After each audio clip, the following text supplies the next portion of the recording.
So Casey, if you're going to advise a patient who's going to go see their physician about their MDS, what kind of treatment questions should the patients be asking?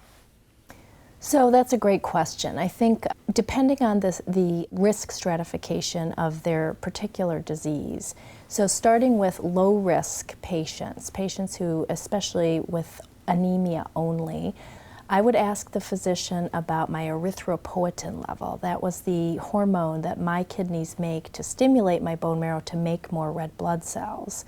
So if that level is less than 200, then the likelihood that the patient will respond to the erythropoiesis stimulating agents is much higher. So that's an important starting agent because it can work for quite some time and has relatively low toxicity. Then I think it's important for patients to understand if their disease is changing over time. So if their hemoglobin is getting worse, or they're needing more blood transfusions, or they notice that other elements of their complete blood count, the CBC, are going down, this might be a time to ask the physician, is my disease getting worse? Should we consider another bone marrow biopsy?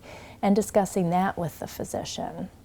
Each time that a bone marrow biopsy is performed, I think it's critical for the patient to know what the blast count is. That was the number of leukemia cells in the bone marrow, because the higher the number of those leukemia cells, the higher the risk for progression to a more aggressive stage of disease.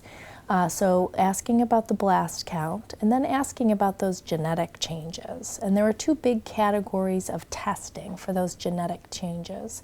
The cytogenetics are routine tests, which normally would be 46XX for a female and 46XY for a male.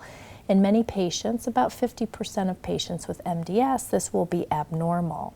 So if there's been a change from a prior bone marrow and now there's a new cytogenetic abnormality, that may indicate that the disease has evolved. There's another category of testing for molecular mutations that can also be performed, and you yourself are working on incorporating some of those findings into how we look at the outlook or the prognosis for patients with MDS. Those tests are now orderable, and that might be something that kind of enhances what we see in terms of the prognosis and the disease state for the patient at a given time when they have a bone marrow biopsy. And then the third aspect that also factors into their prognosis is the number of blood cells that are low. So a patient who has just been anemic and now has a very low neutrophil count or a very low platelet count may also be advancing in terms of the overall course of the disease. I also mentioned with regard to cytogenetics that if a patient has something like the 5q deletion, this may lead to certain directed therapies, such as lenalidomide, that are more likely to be effective than just the erythropoiesis stimulating agents. And finally, we're having a lot of new exciting clinical trials that are more targeted as well.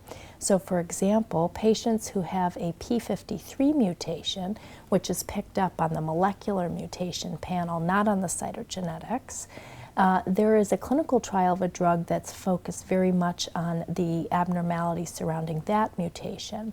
And so clinical trials also are going to be an important area for patients going forward in terms of getting individualized care for their MDS.